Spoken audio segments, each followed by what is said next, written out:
Julian Franklin. I'm here to tell you today about a program I do called Book Bash. Now, when people call me, one of the first things they want to say is, hey, we want the reading show. Hey, guess what, people? All of my shows are reading shows. Every show I do is a reading show. I am a bibliophile. I love books. I cannot stop talking about books. I'm always talking about books. So what happens is when people call and say, we want the show about reading, I say they're all about reading. But there's one show specifically, it's called Book Bash, that is really about how to read a book, where we literally teach the kids how to read a book. You see, every show that I do inspires the children to continue the learning process, whatever academic subject we've covered. And we cover quite a few, from physical science in a show that I do called Simple Machines, to life science that I do in a show called Go Wild, to Texas history, world geography. We have all sorts of academic topics. In fact, every show that I do has an academic tie-in that ties directly to the TEKS, the Texas Essential Knowledge and Skills. And so what happens is,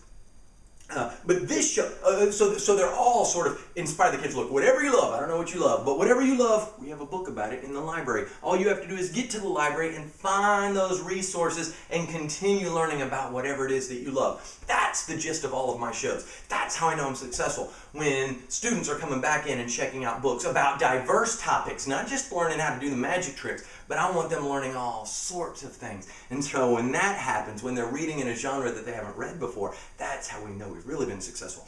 But the point is that Book Bash literally teaches the children how to read. We literally teach the kids very specific techniques that all of us, we do it intuitively, we do it naturally, probably not intuitively. We were taught how to do this, or we learned it through a process. And so that's the process that I try to bring to the students in Book Bash, where I teach them, look, think about the title of the book. What do you think that means before you start reading? Well, what do you think it means? What do you think the story might be about? Where else have you heard that word before? What else what does that remind you of? These type ideas.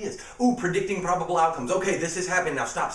Before we go on, raise your hand if you have an idea about what you think might happen next. What is most likely? It might happen, it might not happen. Because sometimes authors trick us, not in a bad way, but in a good way, where we go, oh, I was not expecting that. So if you've ever had a book where you said, oh, I was not expecting that, that's the sign of a good reader. If you've ever had a book where you go, oh, I knew that was going to happen, that's also the sign of a good reader.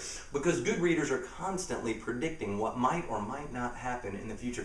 So anyway, we've got about 5 or 6 different little techniques like that we teach the kids as they're reading the books. And so that's a story is called Book Bash. Book Bash. It's a great, I call it a celebration of reading, and it's a super fun. It's a reward program, but really it's good any time of the year. Book Bash is a fantastic program, super fun, and you learn a lot of really cool stuff about how to actually read a book. I mean, you won't, but your kids will. And in fact, you'll have some good ideas about how, oh, you know what, that's a great idea. I like the way that you present that. Bring it back to the classroom. The kids love it. Book Bash.